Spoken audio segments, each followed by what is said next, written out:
ऐसे कई घटनाओं में हमको दिखाई दिए हैं, ऐसा देखा है। वो निर्भय होकर, कोई भय नहीं लगा, ऐसा देखा। जैसे एक बार सैमसी में जहाँ गुरु आश्रम है, तो एक खंडेर था, और हमें खंडेर बहुत प्रिय है शुरू से। ऐसा मतलब बिगड़ेल स्थान, पुराना वृक्ष या ऐसे कोई कुटिया, ऐसे पहले संन्यास मार्ग में ऐसे रहना अच्छा लगता था कि जहाँ जिसका किसी का। तो रात्रि में उस खंडहर में जाकर के लेटे, वहाँ के लोगों ने रोका, आश्रम वाले लोग को, वहाँ मत जाइए। हम सोचा आश्रम के कई लोग यहाँ लेटते हैं तो बातचीत करेंगे, इसलिए एकांत। यही गए तो अंदर मंत्र चल रहा था, और एक छोटी सी टार्च सिराने, छोटी सी घड़ी दुप दुप वाली, क्योंकि उससे पता चले ना तो मतलब टाइम का। तो ऐसे रख के वैसे से थोड़ा ही लेटे, तो उस समय जटाएं बड़ी बड़ी थी, वैसे उनका तकिया की तरह जटा रखे, तो ऐसा लगा जैसे कोई हमें बहुत जोर से दबाने की चेष्टा कर रहा है। तो ऐसे देखा तो मुझे स्पर्श जैसा भी हुआ कि जैसे कोई कड़ा हाथों में एकदम। ऐसा कैसे हो सकता है?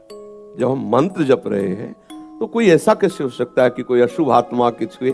तो टार्च लिया, बाहर निकले, कोई नहीं। मुझे लगा कि मेरी मानसिक बिगड़ेल बुद्धि हमको भयभीत करना चाहती है।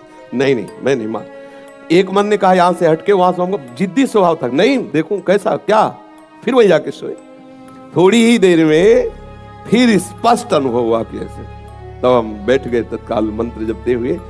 फिर हम कहा अब यहाँ ठीक नहीं है, क्योंकि बार बार विक्षेप डालेगा। मंदिर में गए, उन लोगों से कहा, बोले अब जानते कि वहाँ है, आप क्यों गए? ऐसा एक बार ऐसा हुआ, 3 बजे हम शौच के लिए कमंडल उठाया, तो जंगल में जाना होता था, कोई शौचालय की ऐसा, वो तो अभी कुछ वर्षों से शौचालय का ऐसी व्यवस्थाएं बनी नहीं। तो ग्रामीण आदि देशों में कहीं शौचालय पूरे नगर में नहीं होती थी, वो तो अभी व्यवस्थाएं हुई।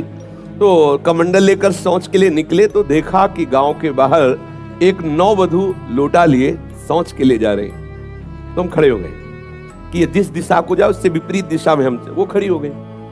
फिर विचार किया कि हमें लगता है ये यहीं शौच में बैठना चाहती, तो हमने रफ्तार बढ़ाई। जब रफ्तार बढ़ाई तो देखा कुछ दूर आगे जा रहे, तो लगा कि ये तो पीछे खड़ी थी, आगे। हमारा ये था कि हम कभी डरने वाली स्थिति में अपने को नहीं खड़ा करते हैं। हमारे मन में आया नहीं, ये मेरा भ्रम है, वो हमसे आगे निकल गई होगी। जब वो आगे गई तो हम पीछे मुड़े, तो देखा हमारे दूसरे रास्ते में खड़ी। अब हमें पक्का विश्वास हो गया कि ये कोई स्त्री नहीं है, कोई पतित आत्मा है जो इस रूप में है। तो जोर से भगवान नाम उच्चारण, खत्म खेल। ना कोई भय और ना वो हमें दोबारा दिखाई दी। तो हमने जीवन में देखा है कि अगर कहीं ऐसी प्रेत आत्मा आदि हो, वो आपको परेशान नहीं कर सकती। आपको जैसे गोकर्ण के सामने धुंधकारी प्रकट हुआ, कभी वो अग्नि बनता, कभी वो ये बनता, कभी भेड़ बनता, कभी सिंह, समझ गए अधोगति को प्राप्त। लेकिन कोई ऐसा नहीं कि उनका अनिष्ट करे और रो के कह रहा था कि मेरा उद्धार कर दो, मेरा कल्याण कर दो।